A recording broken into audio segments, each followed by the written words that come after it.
I keep a log. Have done since the winter the fever took my wife and my words went somewhere I couldn't find them. A man named Doyle, who I bought this place from, left a ledger in the barn, and one night I sat down to figure my debts and ended up writing down what the sky looked like instead. Been doing it ever since. Weather, cattle, the price of nails in Cordero. Whether I spoke to a living soul that day, which most days I did not.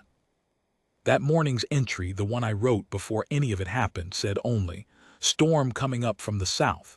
River will rise. Stay off the Mendez crossing." I wanted on record that I knew. I knew, and I went anyway, because a heifer of mine had gotten through the wire and I'd rather lose a day than lose the animal. And because, if I'm honest in this book the way I try to be, because being out in weather is easier than being in a house that's too quiet. Rain on your hat is company of a kind. You can pretend it's somebody talking. So I was where I had no business being, up on the ridge above the wash, when I heard it. Not the water you expect.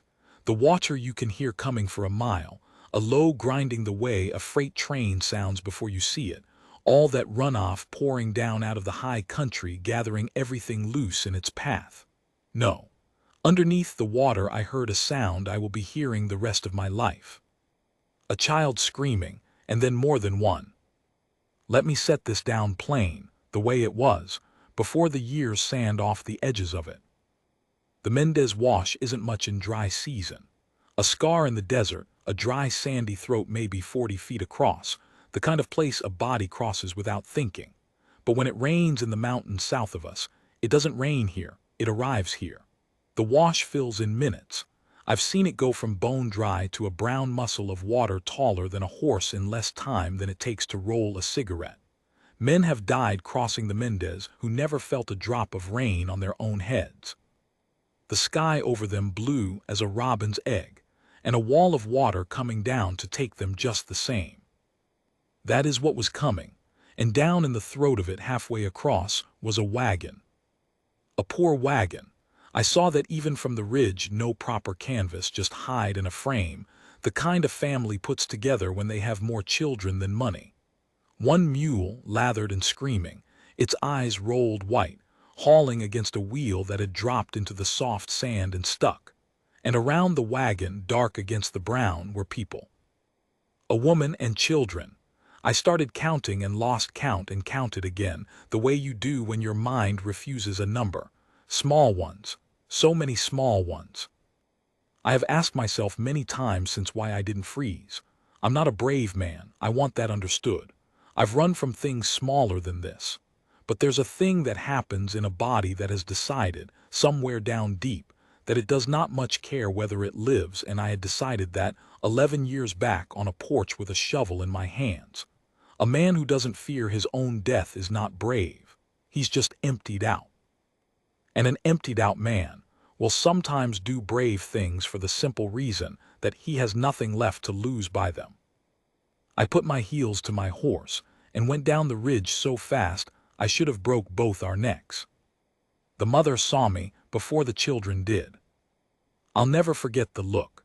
She had a baby bound to her chest in a length of cloth, and she had hold of two more by the wrists, and she was up to her thighs in water that was rising visibly, foaming up the wagon spokes, and when she turned her head and saw a stranger coming down out of nowhere on a horse, she did not look relieved.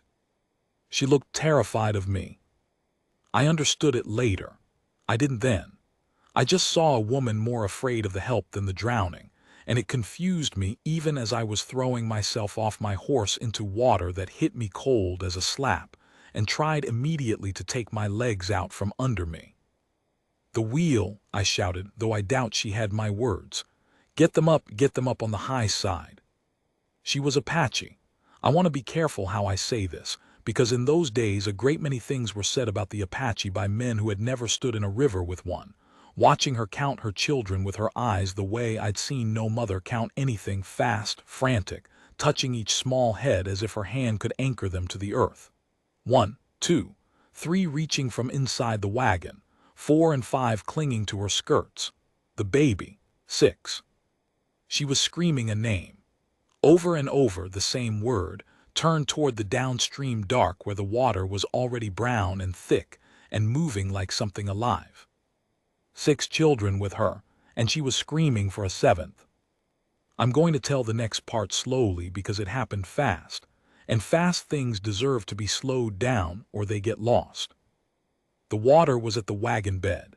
The mule had stopped fighting, which is worse than fighting. It had given up, gone slack in the traces, and a slack animal in fast water is an anchor that drowns you. I got my knife to the harness. The leather was swollen and my hands were already numb, and the mule screamed and I saw it, and the woman screamed and the children screamed, and somewhere downstream I heard it. Under all of it, I will swear to my grave I heard it, a thinner scream, going away from us.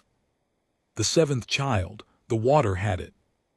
I made a decision in that second that I have turned over in my hands every night since, like a stone you can't stop touching. I had 2 choices and they could not both be done. I could keep working at the wagon, get the 6 and the mother free of the water that was about to roll the whole thing and pin them under it. Or I could let go of the 6 and go downstream after the 1. 6 certain, or 1 maybe, and the 6 made less certain by my leaving. The mother understood the arithmetic before I did. I saw it cross her face, saw her do the same terrible sum I was doing. And she did something I did not expect, something that I have never been able to fully explain to anyone since. She grabbed my arm hard, and she pointed downstream at the 1. She was telling me to go after the 7th. She was telling me to leave her and the 6.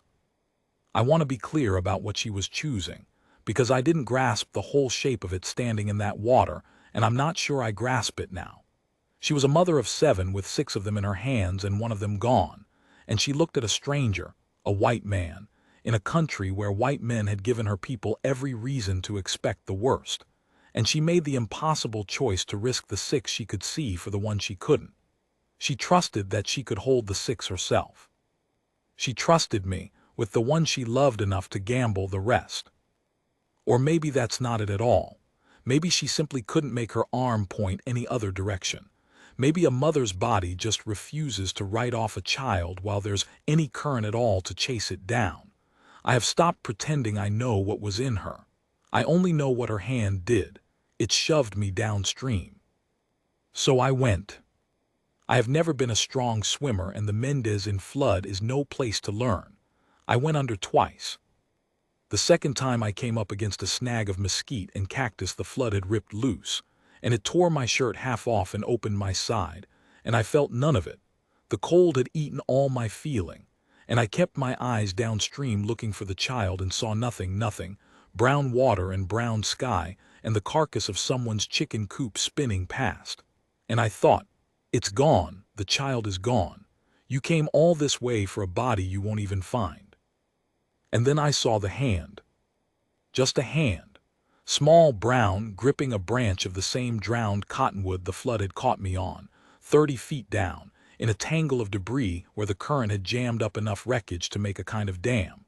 The child had fetched up against it, was clinging, and this is the part that put the hook in me forever, was not screaming anymore. Had gone past screaming into that flat-eyed silence small things go to when they've decided the world is ending. A child of maybe 4, a girl, holding a branch with both hands and looking at the water like it was a face she'd given up arguing with. I got to her, I don't remember how. The log says I got to her, and that's all the log can do, because the man writing the log doesn't remember the crossing of those 30 feet, just the before and the after, just the not having her and then the having her cold little body crushed against my chest, her arms. When she understood I was solid, when some animal part of her registered not water, not drowning, her arms going around my neck so hard she half choked me. And a sound coming out of her that wasn't a word in any language, but meant the same thing in all of them. Don't let go. I didn't let go. I want that in the book too.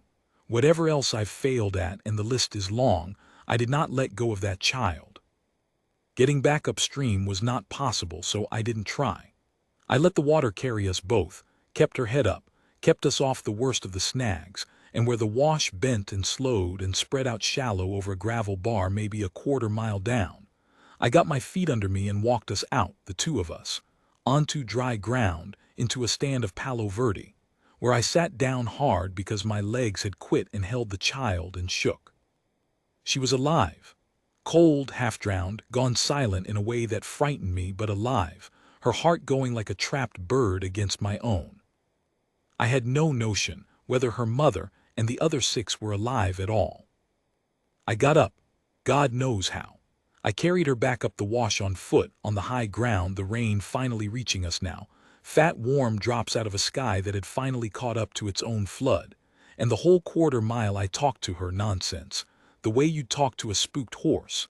There now, we're going to find your mama, there now, knowing she couldn't understand a word and not caring, because the talking was for me as much as her. A man who hadn't strung that many soft words together in 11 years, saying them all at once to a child who wasn't mine, in a language she didn't speak, walking up a flooded wash with his side torn open and not feeling it. When the wagon came back into sight, my heart dropped because the wagon was gone, just gone, rolled and taken the way I'd known it would.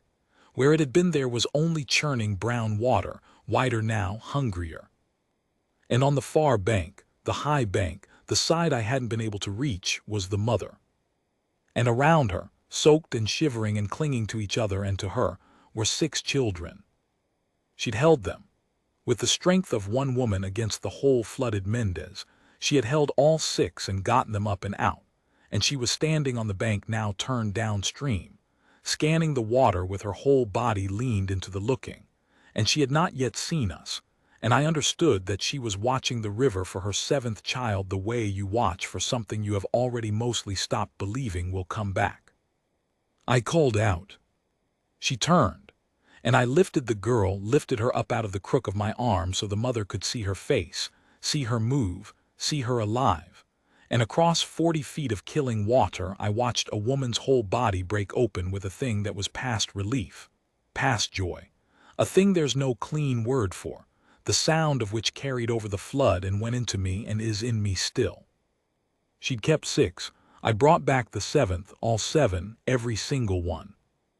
I'd done a thing that day that I could write in the book without flinching. It took until near dark to get them all back to my place, which was the nearest shelter, the water dropping as fast as it had risen, until by evening the Mendez was a dirty trickle again, and you'd never have known it had tried to swallow a family whole.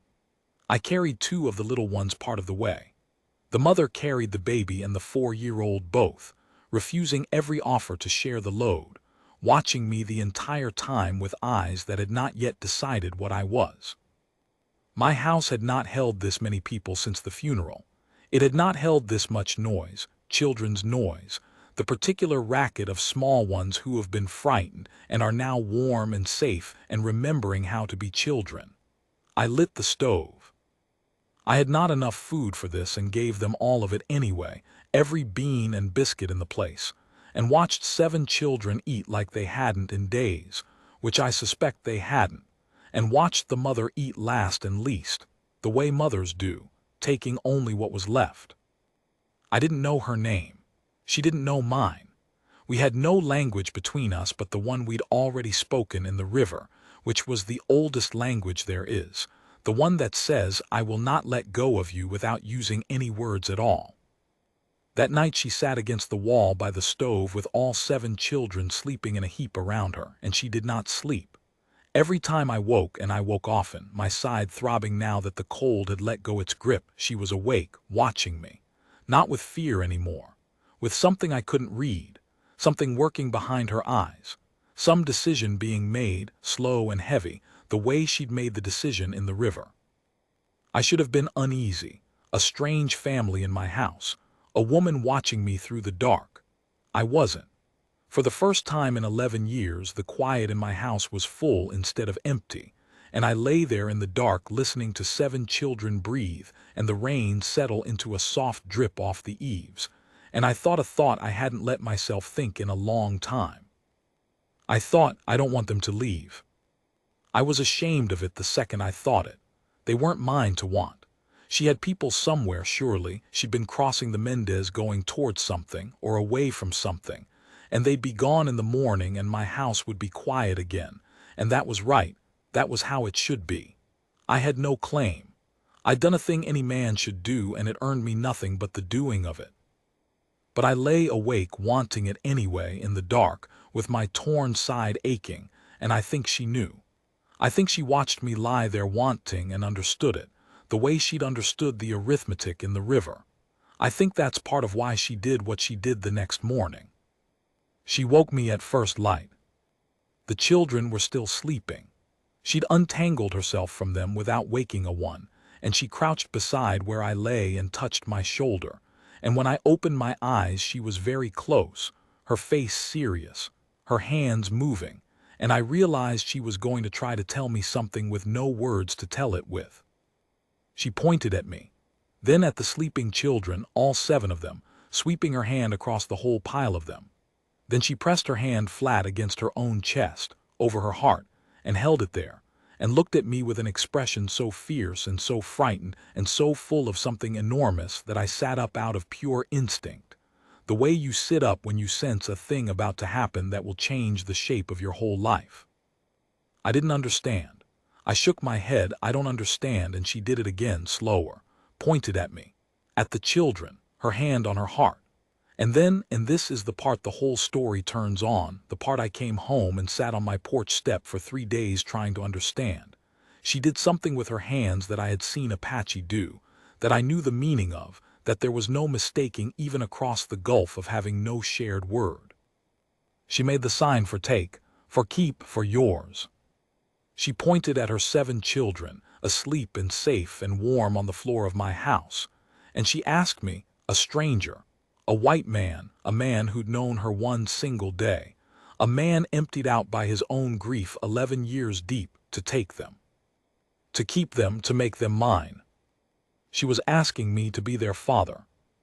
And I sat there in the gray light with my mouth open and no sound coming out, and the most terrible question I have ever held rose up in me, because a woman does not give away 7 children she just risked the whole flooded Mendez to save. A woman does not do that unless she already knows she won't be able to keep them herself. I looked at her again, looked, this time, the way I should have looked the night before, at the gray cast under her brown skin, at the way she'd eaten last and least, not from a mother's habit but because she had no appetite left, at the careful, contained way she held her own body, the way a person holds a body that has begun, quietly, to fail. And the warm, full quiet of my house turned into the coldest thing I have ever felt. She wasn't giving me her children because she didn't want them. She was giving them to me because she was dying. And out here in this country, with whatever had been chasing her family across the Mendez still out there behind them, she had decided that a hollow stranger who'd pulled her 7th child out of a flood was the best, the only, chance her 7 children had. She put her hand on my heart again, and she waited for my answer. I didn't answer her that morning. I want that on the record before anything else, because it's the part of myself I like the least. A dying woman put her hand on my heart and asked me to take her 7 children, and I, who'd thrown myself into a flood for a child I'd never met not a day before, sat there in the gray light and could not make my mouth give her a yes. It wasn't that I didn't want to. God help me, I did want to. It was that the wanting frightened me worse than the flood had. There's a difference between risking your life and risking your heart. And I had learned that difference on a porch 11 years back with a shovel in my hands, and I had organized my whole existence since around never learning it again. So I did the coward's thing. I got up. I said, in words she couldn't follow, let me see to the stock. And I went out into the wet morning and stood in my own yard with my torn side aching and shook like a man with the fever. When I came back an hour later, she had not asked again. She only looked at me and I looked away, and she understood that too. She understood everything. It was the worst thing about her, how much she understood. Her name, I learned that day, was Datest. or near enough I never could shape my mouth around the sound of it the way she said it, and I've spelled it here the way the agent at Cordero spelled it later, which is probably wrong, but it's what I have. The oldest boy, who was maybe 11 and spoke a handful of English words gathered God knows where, told me. He pointed at his mother and said the name twice slow, the way you teach a child, and then pointed at himself and said, Nate. And then he went down the line of his brothers and sisters, naming them. 6 names I wrote in my log that night so I would not lose them. 6 names, and then the 7th, the little one from the river, the 4-year-old. And when he got to her, he said her name, and then he reached out and touched my sleeve. And he said, in his careful broken English, the only full sentence he gave me that whole first week. You hold her, River. I held her, I said, yeah. He nodded, like that settled something. Like that was a fact entered into a ledger of his own. I think now that the children had been told. Not in so many words, maybe, but children know. Nate knew his mother was dying the way I'd come to know it, by the gray under the skin, by the way she pressed her hand to her side when she thought no one watched, by the cough that started small that first week and was not small by the second. He knew, and he watched me the way his mother watched me, weighing me, and he had decided, that boy of 11 had decided, that a man who held a child in a river was a man who could be trusted with the others. It was a terrible amount of faith to put in me. I have spent years trying to be worth a fraction of it. They did not leave. There was nowhere for them to go, and Dotest was failing. And so the days stacked up into a week, and the week toward a second, and my house went on being full of noise. I learned things about being around children that I'd never had cause to learn. That 7 of them eat through a winter's stores in a fortnight. So that I rode to Cordero twice for flour and beans, and once traded a calf. I could ill afford to lose for a sack of dried apples, because the littlest ones had never tasted such a thing, and the look on their faces when they did was worth more to me than the calf. That a child will follow you to the barn and stand watching you milk with the gravest attention, as though you are performing a miracle and not squeezing a cow. That the 4-year-old from the river, her name was something soft I'll spell Tonito and likely butcher, would not sleep unless she could see me. The first night she'd slept against her mother. By the 3rd she'd crawled across the floor in the dark and curled against my side, and I'd woken to a small hot weight breathing into my ribs and lain there afraid to move, afraid to wake her, afraid most of all of the thing happening in my own chest, which was a thing I had buried with my wife and had sworn I was done with. Dotest watched all of this. She was getting too weak to do much else but watch, and she did not ask me again, not with the sign, not with her hand on my heart, because she did not have to. She could see it happening on its own. She could see the 4-year-old asleep against my side and the way I held still for her, and she knew that the answer I couldn't say with my mouth was being said anyway, slow, in my body, in the staying. But she needed it said. I understand that now. A dying mother needs more than to watch a thing happen and hope. She needs the word. She needs to take it with her. I just couldn't give it to her yet. There was a stone in me where the word should have been, and I could not get it loose. In the 2nd week, I learned what they'd been running from. It was Nate who told me in pieces, with his hands and his few words and a stick drawing in the dirt of the yard, and I pieced the rest together later from the agent and from a freighter named Halloran who knew the country south of us better than I did. The short of it is this. There had been a band of them, a small one, the last fraying end of a people who'd been promised a place and then moved off it and then moved off the next place too, the way it always went. And men had come. Not soldiers, that would almost have been cleaner. Men. The kind that gather at the edge of a thing that's dying and help it along for what they can strip off the body.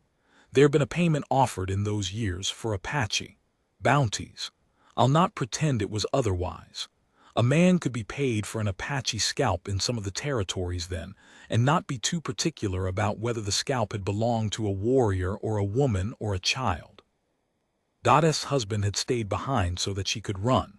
That was the stick drawing I understood least and have thought about most. Nate scratching a figure in the dirt, a man figure and then a long line, and then drawing a hand flat down over the man's figure, gone, and looking up at me to see if I understood. His father had stayed at a place called Skull Spring to hold the trail while his mother took the 7 children north, across the country, toward nothing, really. Toward away. Toward any place the men with the bounty couldn't follow. They'd been 3 days without proper food when the Mendez tried to drown them, which is why they were crossing a flooded wash in the first place, because behind them was worse than water. And the men were still coming. That was the part Nate made very sure I understood. He drew them in the dirt, figures on horses, a row of them, and he pointed south, the way they'd come, and he held up fingers I couldn't count, and his face when he did it was not a child's face at all. They're still behind us. That's what the drawing said. They didn't stop at the river. I looked south that evening for a long while. Saw nothing but the country going gold and then gray. But a man who's been hunted teaches it to his children, and his children's faces will tell you the truth their mouths can't. And Nature's face had told me we were not as safe as my quiet valley made it seem. That night I cleaned my rifle for the first time in 2 years. Tonito watched me do it, grave as ever, and I let her hand me the cloth, and we did it together, the killing tool and the child, and I tried not to think about what that meant. Dodest worsened fast after that. It comes back to me in fragments, that stretch, because grief sands the order off of things. I remember the cough turning wet. I remember her refusing to lie in my bed when I offered it. I'd sleep in the barn. I told her through Nate, gladly, and her refusing, and me understanding that she would not be moved from the floor by the stove where she could keep all 7 children in arm's reach even as she died. I remember her getting thin in a way that frightened the little ones, so that they grew quiet around her, the noise going out of my house again, a different quiet than before, a held breath quiet. I rode for a doctor. There wasn't one closer than Cordero, and the one in Cordero wouldn't come, said it plain, said he didn't ride out for Apache, said it to my face in the street with people listening, and I'll confess I put him against the wall of his own office with my forearm across his throat before Halloran pulled me off. It did no good. He still wouldn't come. I rode home with nothing but a bottle of laudanum I'd bought off the apothecary to ease her, and I was ashamed the whole way, ashamed that the best I could do for a woman who'd held 6 children against a flood was a bottle to make the dying softer. She took the laudanum only at night, and only a little, because Nate told me this, and his voice shook telling it, because she wanted to stay clear. She wanted her wits. She had something left to do, and she would not dull herself out of doing it. She was waiting for my answer. She was holding off her own death to wait for it. And I, the coward, still hadn't found the word. Here is the night it broke loose. I'll set it down whole, because it's the hinge the whole rest of my life swings on. It was late, the children slept. The stove had burned down to a red eye, and the room was warm and close and smelled of wood smoke, and the sour-sweet smell of sickness that I'd stopped being able to smell except when I came in from outside. I came in from outside. I'd been at the barn, fooling with a harness I didn't need to fool with, doing the coward's thing again, staying out of the house, and Dotest was awake. She lifted her hand, not the sign this time, just lifted it, weak, toward me, and I crossed the room and knelt by her and took it because there was nothing else to do. Her hand was so light. That's the thing I remember. A hand that had hauled 6 children out of the Mendez weighed almost nothing in mine. She looked at me, and she did the sign one more time, gathered up the last of her strength and pointed at the sleeping children, all 7, and pressed our joined hands to her own heart, and looked at me with everything she had left, which was not much, which was nearly nothing, which was a fatting woman's whole entire soul poured into one last asking. And I understood, kneeling there, that she was not going to make it to morning, that this was the last time she would ask, that if I let her go into the dark without the word, she would carry the not knowing with her, and her last thought on this earth would be fear for the 7 small ones she was leaving with a stranger who couldn't even say yes. The stone came loose. I don't know how. I've never known how. I only know that I heard my own voice, rough, broke, 11 years out of practice at saying anything that mattered, and I heard it say, "Yes." And then, because she couldn't follow the word, I did the sign back to her. Clumsy. My hands had never made it before. But I pointed at the children, and I pressed my own hand to my own heart, and I held it there, and I looked at her and made the sign for keep, for mine, for yours now mine. And I said it again in my broken voice, so that even if the sign was wrong, the meaning could not be. Yes, I'll keep them. They're mine, I swear it, every one, I swear it to you. I have made promises in my life I didn't keep. Most men have. This was not one of them. I'd never meant anything the way I meant that, kneeling on the floor of my own house in the dark with a dying woman's weightless hand in mine. She understood. I watched her understand. I watched the fear go out of her face, the fear that had been there since the river, since before the river, the long, deep mother fear of leaving her children in a world that wanted them dead. I watched it go out of her like a lamp turned down, and something else come into her face, something I can only call peace, though that word's too small for it. She'd done the thing. She'd gotten her children across the river and across the country and into the arms of a man who'd just sworn before God and his own dead wife to keep them. The job was done. She could put it down. She said something then in her own tongue, soft, and I'll never know what it was, and I've made my peace with not knowing. Some things aren't ours to keep. She said it with her eyes on my face, and then her eyes went past my face to the 7 sleeping children and stayed there, and her hand in mine went slack, slow, the way the mule had gone slack in the traces in the river, and I sat there holding it and did not let go. I did not let go. I want that in the book. She died sometime in the dark hours with all 7 of her children sleeping in arm's reach and a stranger's hand in hers, which is a better death than this country gave most of her people, and a worse one than she deserved, and the only one I could give her. The children woke to it at dawn. I will not write down what that was like. There are things a log shouldn't hold, and a mother of 7 being grieved by all 7 at once is one of them. I'll only say that I held the ones who would let themselves be held, and that Tanito would not be held by anyone but me, and that Nate, 11 years old, the man of his family now and knowing it, did not cry at all, which was worse than if he had. We buried her on the rise behind my house where the Palo Verde grows, where you can see south down the valley. I dug the grave myself. It took most of a day, and I would not let Nate help though he asked, because some things a man should do for a woman even if he only knew her 2 weeks, and digging her grave was one of them. The children stood around it in the evening light, and Nate said words over her in their tongue, long words, a boy's voice cracking on them, and I stood at the foot of the grave with my hat in my hands and my eyes burning, and I said the only words I had, which were, "I'll keep them, I told you I would, I'm telling you again." Then I filled the grave in, and the children helped, all of them, even the little ones, small handfuls of dirt from small hands, and when it was done we walked back down to the house in the dark, 8 of us where 2 weeks before there'd been 1. I thought the worst was behind us. I want to set that down so the reader knows how little I understood, even then, about how the world arranges its cruelties.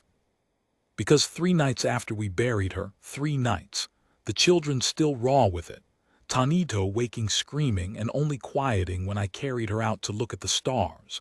Nate shook me awake in the black hour before dawn with his hand over my mouth and terror in his eyes, and when I sat up I heard what he'd heard. Horses, down the valley, more than one, coming slow and quiet the way men come when they don't want to be heard coming. The men from the south, the ones with the bounty, they hadn't stopped at the river. They'd never stopped. They'd tracked a woman and 7 children clear across the country, and they'd lost the trail at the flooded Mendez, and they'd cast around for it, and now, with the mother 3 days in the ground and the children mine by a promise I'd made over her dying hand, they'd found it again. They'd found us. Nate looked at me in the dark, 11 years old, his mother's faith and his father's blood and the whole weight of 6 younger ones sleeping behind him, all of it in his face, All of it asking me the same thing his mother had asked, the thing I'd sworn yes to, the thing that was about to cost more than I'd known a promise could cost. You said you'd keep us, here it is, here's what keeping us means. I reached for the rifle Tanito, and I had cleaned together. I counted by the shapes against the last of the stars, down where the valley narrows and the trail comes up through the rocks, and I made it 5 horses moving slow and a 6th held back, a pack animal maybe, and I thought, 5 men and me and 7 children and 1 rifle and a fistful of shells. I did the arithmetic the way I'd done it in the river. It came out the same way. Bad. But there's a thing about a man with a promise in him that there isn't about a man with only his own life to spend. I'd learned that in the flood the first day when I'd had nothing to lose and so had thrown myself into the Mendes without fear. This was different. This was the opposite.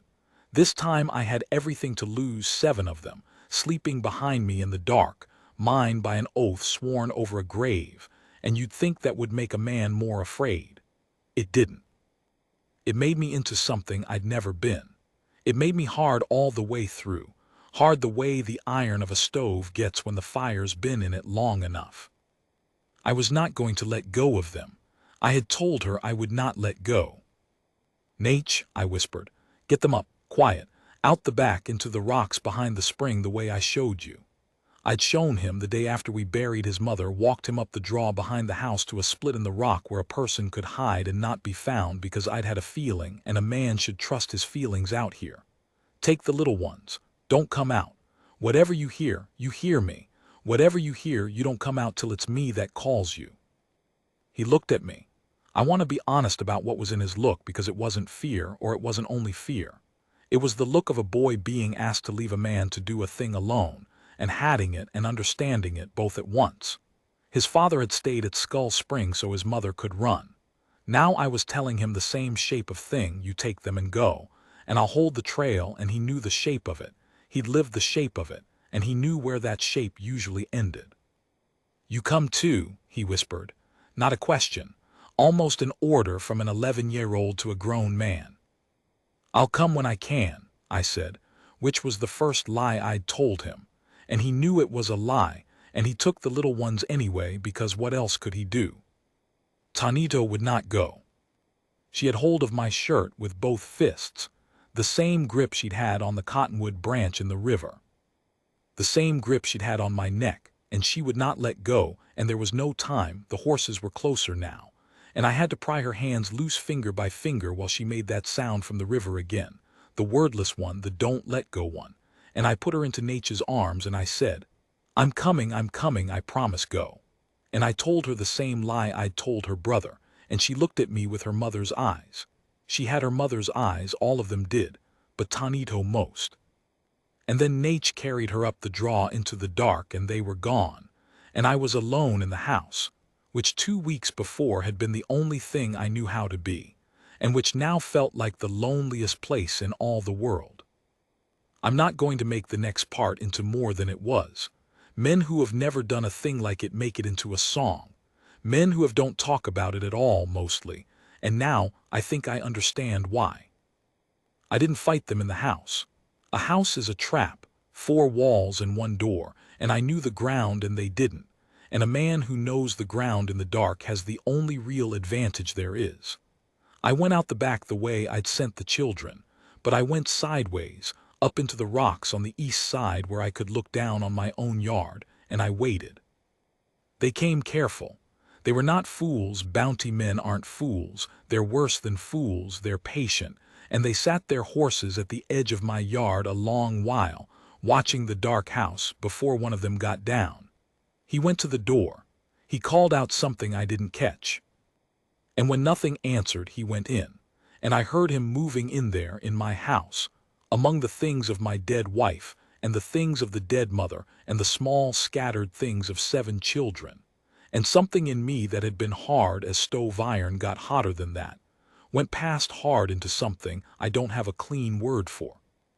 He came out and said something to the others, and one of them laughed, and that laugh decided it. I'd like to tell you I gave them a chance to ride off. I'd like to write that in the log, that I called down to them and offered them the trail back south, and only fired when they wouldn't take it. It would be a better thing to have done and a better thing to have written. But I'd buried a woman 3 days before whom these men had hunted across a country, and her husband was dead at Skull Spring for the same hunt, and 7 children were hiding in the rocks because of these men. And when that one laughed in my yard, I did not call down and offer him anything. I'll leave the rest of it out of the log. I've left it out of the log all these years, and I'll leave it out now. There are things a man does that are right to do and still not right to set down on paper for others to read and think themselves into. I'll say only this, that it was not clean and it was not a song, and that when the sun came up over the eastern rocks there were men in my yard who would never collect a bounty on anyone again, and there was one who'd ridden, the 5th one, gone south hard in the gray light, and I'd let him go. I let him go on purpose. I want that understood, not from mercy, from arithmetic. A dead man tells no tale, but he's also a man someone comes looking for. A man who rides home alone and afraid tells the only tale that keeps others from coming. Don't go up that valley, there's a man up there, leave it be. I wanted the tale told. I wanted it told all down the territory that the children at the end of that valley were not for sale and not for taking, that a man kept them, that the price of trying was too high. I don't know if it worked because they stopped coming, or because the bounties dried up about then anyway, the way that ugliness did finally pass out of fashion in those years. I never knew which. I've chosen to believe it was the tale. A man's allowed to choose what to believe about the worst thing he ever did. I called the children down at full light. They came out of the rocks slow, Nate first, his eyes going to the yard and then to me, and then making himself not look at the yard again, putting himself between the little ones and the sight of it, herding them down the far side of the draw so they wouldn't have to see. 11 years old. I have known grown men who couldn't have managed it. Tonito broke loose from him and ran to me and hit me about the knees so hard she near knocked me down, and held on, and I picked her up, and she pressed her face into my neck and didn't make a sound, and I stood there in the wreck of the morning holding her, and I understood that I had kept my promise. The first hard cost of it anyway. The first of many. I had said I would keep them, and the keeping had a price, and I had paid it, and there would be more prices, and I would pay those too. That's what the word yes had meant, kneeling by her mother in the dark. I'd thought it meant feeding them and raising them and loving them. It meant that. But it also meant this, meant being willing to stand in the yard between them and the men who'd come for them. I hadn't understood that when I said it. I understood it now, with a child's heartbeat against my own and dead men cooling in the dirt. I'd have said it anyway. That's the thing I came to know standing there. Even knowing the price, I'd have said yes again. We left that valley within the month. I couldn't keep them there. Quite apart from the yard, quite apart from what had happened in it. There was the simple fact that a white man alone with 7 Apache children in that country in those years was a thing that drew eyes, and not friendly ones. And I'd had my fill of friendly eyes when the doctor in Cordero wouldn't ride out. I sold the place to Halloran the freighter for less than it was worth, and he didn't haggle, which was his way of saying a thing he couldn't say in words. And we went west and north, the 8 of us, until we found country where nobody knew what we'd been and could only see what we were, which was a man and 7 children, a strange-looking family, but a family. I won't pretend it was easy after. It wasn't. There were years I don't like to remember, hungry years, hard years, a fever year that nearly took the second youngest, and a year Nate left angry, and a year he came back. There was the long, slow work of 7 children growing up between 2 worlds and belonging fully to neither, which is a grief I could witness but never fix, never having lived it myself. I did what I could. It was never enough, and it was all I had. And somewhere in there, I came to understand that this is simply what it is to be a father. To give a thing all you have and know it falls short, and give it anyway every day for the rest of your life. I kept the log the whole while. It got fuller. The man who'd once written down only the price of nails and whether he'd spoken to a living soul began writing down whole pages, a first word, a lost tooth, a fight, a forgiveness. The log of a man who'd had nothing to record because nothing happened to him became the log of a man to whom 7 entire lives were happening, all at once, loud, every single day. I look back at the thin, early years of that ledger now, all weather and cattle and silence, and I hardly recognize the man who wrote them. He thought he was finished. He thought the best of his life was behind him in a grave with his wife. He had no idea a flooded river was going to carry his whole future down to him and hand it up dripping into his arms. They're grown now, the 7. I'm an old man writing this by a different stove in a different country, and they're scattered the way grown children scatter, and they write to me, the ones who write and they visit, the ones who visit, and there are grandchildren now who call me a name in a language I still can't shape my mouth around right, and who don't know, most of them don't know, the story of the river and the wagon and the woman who put her hand on my heart and asked me to take them. But the 7 know. I made sure the 7 always knew. I told them about their mother every chance I got, every year, told them how she held 6 children against the whole flooded Mendez with her own 2 arms, told them how she chose to gamble the 6 for the one she couldn't see, told them how she waited to die until she had a stranger's promise to take with her into the dark. I told them about their father at Skull Spring too, the little Nate could give me of it so that they'd know they came from people who stayed behind to hold the trail. I gave them their mother's name spelled the best I could spell it, and I made them say it, and I made them teach it to their children. It's the most important thing I ever did, I think. More than the river, more than the yard, keeping her alive in them. That was the real keeping, the real meaning of the word I said. Tanito comes the most, the river child. She's a grown woman with children of her own and gray coming into her hair the way it came into her mother's, and she has her mother's eyes still, and her mother's way of understanding a thing before you've said it. And when she comes, she sits with me by the stove the way her mother sat by mine, and we don't talk much. We never did need to talk much, the 2 of us, not since the river.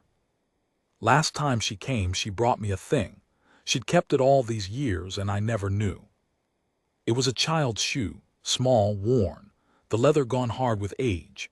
The shoe she'd been wearing the day the Mendez took her, the day I pulled her off the cottonwood, the shoe that had been in my pocket somehow when I carried her out, and that I'd held onto for 3 days afterward sitting on a porch step trying to understand what her mother had asked of me, before I understood that the asking was the best thing that ever happened to me, the thing that gave me back the life I'd buried with my wife.